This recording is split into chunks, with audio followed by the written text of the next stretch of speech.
আসসালামু আলাইকুম। নিউরোসেন্স super specialised pain সেন্টারে আপনাদেরকে আবার স্বাগত জানাচ্ছি।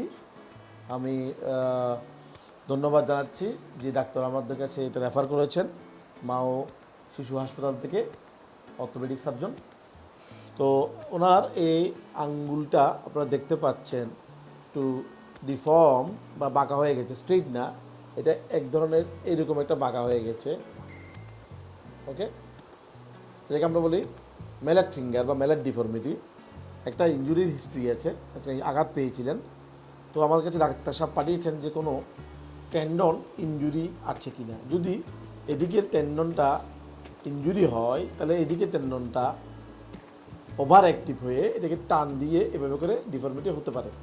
অথবা দ্বিতীয় কারণ হতে পারে যে জয়েন্টে বা বোনে কোনো প্রবলেম থাকলে টেন্ডনগুলো ঠিকমতো কাজ করতে পারে না।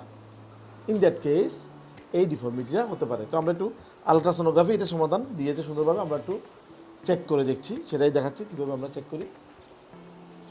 যদি আমরা এখানে প্রথমে মেইন এইদিকে টেন্ডনটা দেখি তাহলে দেখতে পাই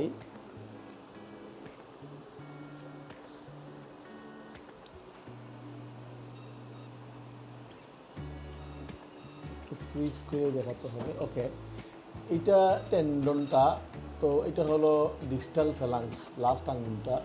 ওই টেন্ডনটা কিন্তু এখানে গিয়ে লেগেছে, আমরা সেটা মুভমেন্ট করেও দেখতে পাই। সেটা আমরা দেখতে চাই একটু করে কীভাবে এটা দেখা যায়। তাদের মুভমেন্টটা একটু দেখায় আপনাদের স্ক্রিনে, যেটা মুভ করছে। এই টেন্ডনটা মুভিং, দেখতে পাচ্ছেন টেন্ডনটা মুভিং। হাতের আঙ্গুলটা আপনি উপরের দিকে দেখা দেন, তো আগাটা উনি নিজে ধাক্কা দিচ্ছে, আমি এখন দিচ্ছি না। আস্তে আবার নিচের দিকে দেন, ওকে, উপর দিকে দেন, উনি নিজেই মুভ করছে, তার মানে এটা মুভিং। উপর দিকে তোলেন আঙুলটা, ওকে, উপর দিকে। তো আমরা দেখলাম যে এই টেন্ডনটা ইনটেক্ট, তাহলে মেইন টেন্ডনটা ইনটেক্ট। এবার আমরা একটু এই পাশ থেকে যদি দেখি এদিকে টেন্ডন ঠিক আছে কি না, সেক্ষেত্রে আমরা কি দেখতে পাই।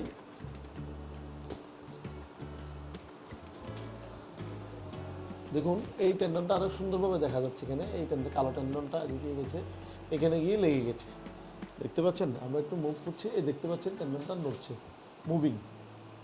তাহলে টেন্ডন আসলে টেন্ডনটা কোনো ইনটেক্ট আছে, এই ডিস্টাল ফ্যালাংসে লেগে গেছে, এখানে টেন্ডনটা লেগে গেছে। এই দেখুন মুভ করছি, এটা মুভ হচ্ছে, টেন্ডনটা মুভ হচ্ছে, এটাই সেই টেন্ডন, বাঁকা বাঁকা হয়ে মোটা টেন্ডনটা দেখা যাচ্ছে। তো কিন্তু এখানে আমরা অন্য জিনিস পেলাম যেটা ইন্টারেস্টিং, সেটা হলো আমরা যখন লাস্ট আঙ্গুলের আগের আঙ্গুলটাতে আসলাম, মানে ফ্যালাংস বলি আমরা, ওটাতে দেখতে পেলাম যে হাত দিয়ে এখানে একটা ফ্র্যাকচার আছে, যেটা হয়তো আনডায়াগনোজ ছিল, আনরেকগনাইজড ছিল, এবং অনেক ক্ষেত্রে এটা এক্সরেতে আসে না এই ধরনের ছোটো ফ্র্যাকচার, কারণ এটা এক ধরনের মেডুলারি ফ্র্যাকচার। এটা এক পাশে হয়েছে ফ্র্যাকচার, অন্য পাশে হয়নি, নন ডিসপ্লেস ফ্র্যাকচার। এই ধরনের ফ্র্যাকচার অনেক সময় চোখে পড়ে না। এই ফ্র্যাকচারের কারণে এই টেন্ডনটা একটু ইরিটেটেড বা ইনজিউর্ড আছে, এবং এখানে একটা ইরিমা হয়ে গেছে, যার কারণে তার এই ডিফর্মিটিটা হতে পারে বলে আমি ধারণা করছি। তো এখানে একটা মিডল ফ্যালাংসের ডিস্টালে এখানে একটা ফ্র্যাকচার আছে, এই দেখুন ফ্র্যাকচারটা দেখা যাচ্ছে, হাত দিয়ে ভাঙা ছিল, পুরাতন একটা ফ্র্যাকচার, যার কারণে টেন্ডনটার ফাংশনটা মেল ফাংশন। যদি প্রপার ফিজিওথেরাপি টাইমলি দেওয়া হতো, যদি প্রপার ট্রিটমেন্ট প্রথমে একটু প্লাস্টারিং করা হতো, বা যেটাকে আমরা ইমোবিলাইজেশন বলি, ইনিশিয়ালি যখন ফ্র্যাকচার ডায়াগনোস হতো এবং প্রপার ফিজিওথেরাপি দেওয়া হতো, হয়তো এটা এই ডিফর্মিটিটা এড়ানো যেত। তো এখনও আমরা এটাকে প্রপার ফিজিওথেরাপি দিলে এটা ইনশাল্লাহ ভালো হয়ে যাবে। তো এটা হলো মাসকুলোস্কেলেটাল আলট্রাসোনোগ্রাফির গুরুত্ব।